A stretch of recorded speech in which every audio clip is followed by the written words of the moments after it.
You are listening to Thinner Peace and Menopause and Beyond with Dr. Deb Butler.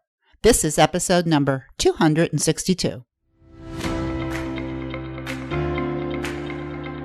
Welcome to Thinner Peace and Menopause and Beyond. This is Dr. Deb Butler, Master Life and Weight Coach, and as always, your coach.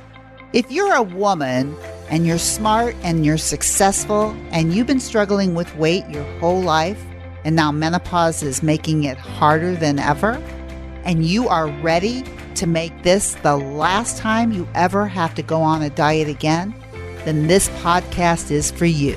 Stay tuned.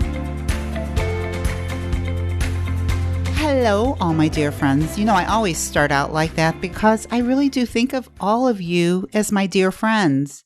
I've gotten so many letters from you. Some of you are my clients. Some of you I've gotten some fantastic ideas from. And, you know, I feel like I know you. And I know that when I talk to you in mini sessions, you think you know me too. It's kind of interesting, isn't it? So here we are. We're just kind of having a conversation again together. So when I say, hello, all my dear friends, I do mean dear. You are dear to me. And the things that you suffer with and the things that I like to talk to you about is because I was where you are and I'm not there anymore. And it really is my sincere desire to show you a better way, not only about what you put in your mouth, but more than anything, what you put in your head. And everything that I teach and why I teach it is because I have learned to understand that our brains are powerful, that our thinking is more powerful than we could ever imagine, and that if we don't use our brains to help us get what we want, if we let our brains do its own thing, then we are totally missing this education. We get to control our minds. Our minds do not control us. What we think does not mean we have to believe it. It just means that it's a thought. So as I'm talking about this is what I want you to think about. In the next few podcasts, which is going to go along with my YouTube channel, I want to talk to you specifically about urges because it's the thing that seems to get the most amount of letters and the most amount of attention from you, and the thing that you think would really help you solve this problem with your body and food. And you know what? You're right. So I've done a lot of podcasts on this over the 4 years that I've been doing this, 4 years, if you can imagine. And for those of you, if you've been listening for years, then you remember that 2 years ago, I was living in Belize. I don't know if those of you who are listening to this now even know that, but I have had like a little bit of a lifetime on my podcast of all the different things that I've been going through. And one of the things that you may not know about me, but what I want to talk to you about in relationship to your brain and to what urges are, is this. I have had many incarnations in this lifetime of the different professions that I have had. So like when adolescence, I waited tables all the time. To me, it was the best way to make the most amount of money in the shortest period of time. And so I got really good at it and I used it to get all through the different degrees that I earned in school. And after I got out of school, the first time I went to school and got my first bachelor's degree, I got a degree in early childhood education. And the thing that I loved about early childhood education was working with kids and the way that their minds worked. But what was the most interesting to me was working with their parents, because what I would need to do was to teach the parents how to work with their children. And I want you to think about this as the smart part of your brain or your prefrontal cortex as the parent, and your primal brain, which is the part of your brain that's more, down lower in your brain, the lower part of our brain, the primal part of our brain. It's the part of our brain that just reacts and tries to keep us safe. That's the part of the brain that ends up reacting to urges to begin with. And the way that it does it, just think of it as a child that's undisciplined, because I worked with many parents that had problems with their children, disciplining them. For instance, going to bed, or when children wanted something that the parents didn't think that they would have, and they didn't understand, they didn't know how to discipline them in a way where they could help their child become a better human being and not bratty. And I say that in the most loving way, but really children who we consider, and it's probably not the best way to put it, but children who don't have a lot of boundaries end up having a lot of unwanted negative behavior. And that's what I worked with parents. So this is what I want you to think about when you're listening to me about urges. An urge basically is when you think that you want something. So you might see a cake or a cookie, or for me, it was potato chips, or know that there's a cake or a cookie or potato chips sitting upstairs in the kitchen. And your brain has this idea of, ooh, I would like something salty. Ooh, I would like something sweet. Ooh, that piece of cake that's sitting up there? Something like that. It creates a feeling inside of you. And that feeling is a desire or an urge to go get it. Now, it's called an urge for a reason. And the reason is because it feels urgent, depending on how strong it is. And I've talked a lot about this in podcasts about the strength of urges. So the stronger an urge, if you can rate an urge from a -10 to a 0, 0 being a neutral feeling, -10 being a very strong emotional feeling of an urge, the weaker it is, the easier it is not to give into it. But just think about this, is that when you think about you want something, or you're in the mood for something, or you want something sweet, it'll create this vibration in you. It might be very strong, it might be very weak, but whatever it is, it's an urge. And when you go and get that thing that basically your brain is telling you, your primal brain, that undisciplined child is telling you, I want it, and I want it now. And then you go get it and you eat it. You have just strengthened a cycle in your brain. You have strengthened or started a neural pathway of this type of thinking. So I want you to think of it like that. Once it happens, and once you reward it or eat it, it will keep asking you for more. And the urges will get stronger every time you keep rewarding them. Now think of this as when I talked to parents who were trying to discipline their unruly children. Think of this as screaming toddlers, especially. I think toddlers are the best because they want what they want when they want it. Or maybe you think of it just for yourself. When you have kids or had kids and you're at the grocery store and your kid sees candy as you're checking out and they want it. And you say no. And then they say, but I really want it, Mommy. And before you know it, you said no a couple times, but they keep getting louder and louder. And then finally, you give it to them. You've just rewarded that behavior of screaming, of begging. So now this child understands that the more they do that type of behavior, which is really negative behavior, the more they do it, the more rewarded they get because you give it to them. Think of that as just your brain. That the more that primal brain says, I want it, I can't live without it, and you keep eating it, you're doing the exact same thing. You're strengthening that behavior in your brain. You're rewarding it.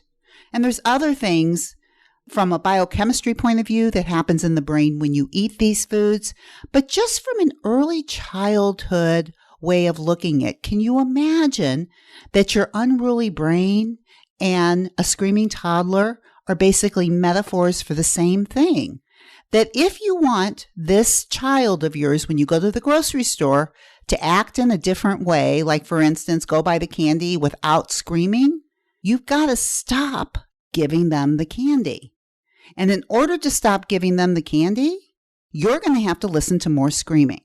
And that is where all the gifts are, is when you can get comfortable in a very uncomfortable way with knowing that the more that they scream and the more that you just let them scream and you are kind of allow it to go on, you don't scream back, you just basically do not reward their behavior, over time, what happens is if they're not getting rewarded for their behavior, they stop.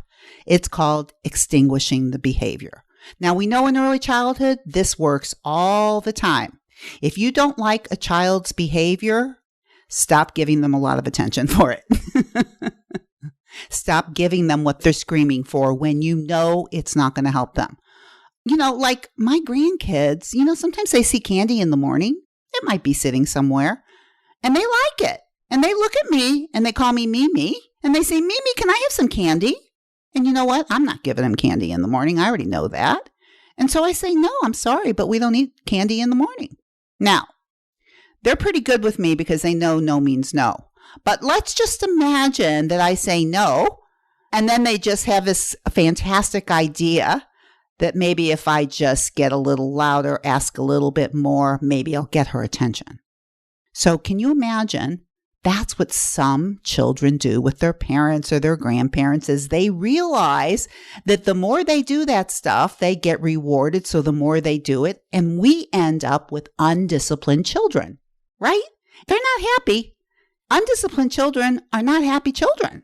So it's the same thing with your brain. I want you to think of brain discipline because there's child discipline, there's early childhood discipline, and then I'm talking about as now that I'm a lot older and I've been through a few incarnations of careers from early childhood to a chiropractor to now a coach where I teach people how to manage their brains.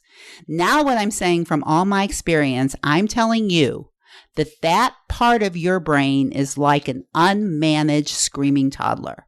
And that if you keep giving into it when it screams, you are going to end up with an unmanaged mind and you're going to believe that you don't have control when really all that has to happen is you're going to have to sit with the discomfort of that urge of wanting something sweet, of thinking you have to have it.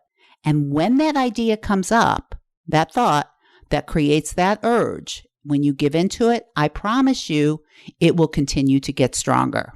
But if you do what we're talking about in early childhood discipline, which is we stop rewarding that negative behavior and we allow the child to go through its little screaming thing without rewarding it, we end up with a disciplined child. We end up with a happier child and we end up with a happier parent. Same thing with the brain. Our brain acts like an undisciplined child, that primal part of just wanting what it wants and being rewarded for what it wants and thinking that it's protecting us unless we, the smart part of our brains, our prefrontal cortex says, it's not good for you. It won't give you what you want, sweetheart. Let's just let it go through us and let's not eat it. And what happens is we end up getting what we want, which is a beautiful, fit body and a thought and a feeling about ourselves that we are in control. So it's from the discomfort comes the comfort. With an undisciplined child or with a screaming toddler, that's not very comfortable. But if you let them, and I don't mean let them like it's just okay to go around doing that all the time, but in the same respect, if you just show them that all the screaming is not going to get them what they want, that type of behavior will be extinguished and they'll stop it. The same thing, if you learn how to manage your child, now I'm talking, let's manage our brains. Become the manager of your brain. And what you end up doing is you becoming the manager of your urges. It's really this beautiful thing about this concept of the brain and also the concept of neuroplasticity is that our brains are wired to change and that we change it by the way that we think. So when we allow these urges, these thoughts to go through us, these screaming toddlers to be screaming and we don't give into it, we end up making new neural pathways and end up pairing or cutting off the old neural pathways of urges that are used to being rewarded now become thoughts that don't get rewards. And pretty soon, instead of thinking, I need something sweet, you end up pairing it. It ends up being cut off. And then pretty soon, you're not even thinking about it anymore. This is a beautiful thing. I want you to think about this.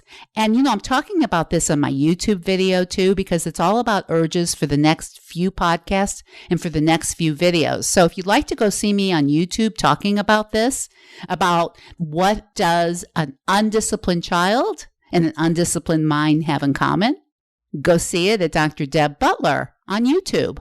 But this is the other thing. If you want to hear some of the things that I've been talking about again, you can always go to my website and see all my show notes at drdebbutler.com/262.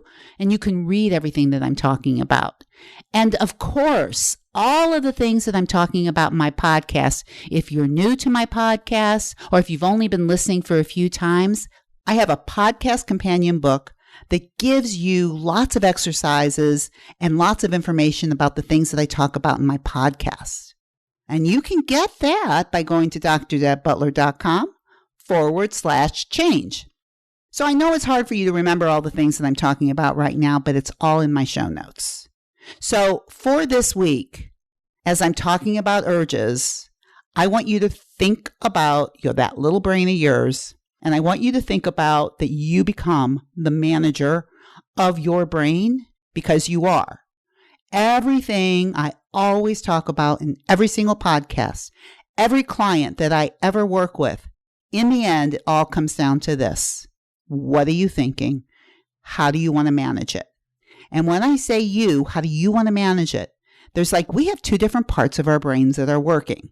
One that wants to protect us and keep us safe, the primal part, and the smart part, our prefrontal cortex that only human beings have, animals don't, that can think and is smart and can be the observer of all this stuff that it sees.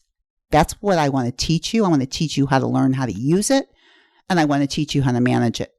Not only do you end up with a different kind of a body, not only do you manage what you put in your mouth, but you manage how you do everything in your life. How you talk to somebody, how you make money, how you create a business. It all starts from the management of your mind. What I'm saying is the truth. And if you've been listening to this, I believe it's the truth. You want to be the manager of your mind. You want to create the kind of life that you want. If you don't have the life that you want, if you don't have the body that you want, then what I'm saying to you is listen up. This is everything I teach in this podcast. And if you're going through menopause, even better, because your brain is even more moldable. This is something else that we've learned about menopause. It's the best time to recreate a second half of life. It's the best time to recreate a body that you want. It is like the best time to create anything, right? It's a transformational period. So put that in your brain for the next week. And of course, whatever else you do this week, you know what I'm going to say. Please, please, please be very, very kind to yourself, and I'll see you next week. Bye-bye. If you've been loving my podcast, please, please, please subscribe, and also please, please, please review if you're loving it. The way you heard about it is the way many people hear about it. They Google it or they look for it, and the only way that it pops up is by who reviews it. So if you're loving it, let's pass on the good word and the good news. Thank you.